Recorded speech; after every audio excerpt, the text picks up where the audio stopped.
અત્યારે જે વડોદરા શહેરમાં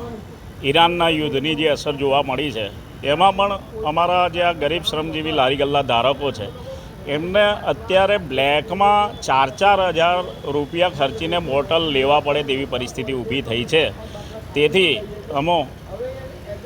સ્ટ્રીટ વેન્ડર ગ્રુપના પ્રમુખ તરીકે આજે કલેક્ટર સાહેબ શ્રીને, ડીએસઓ મેડમને આવેદનપત્ર આપ્યું છે કે આ જે બધો સ્ટોક બ્લેકમાં વેચાઈ રહ્યો છે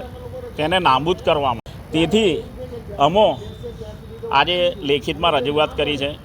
કે પહેલાં જે 1980-90ના દાયકામાં જેવી રીતના કેરોસીન મળતું હતું, તેમ આ ગેસના બોટલો કોમર્શિયલ એલપીજી એ રેશન કાર્ડની દુકાન થ્રુ વેચાય તેવી અમે રજૂઆત કરી છે, જેથી કરીને આ જે કાળા બજારીવાળા અટકે અને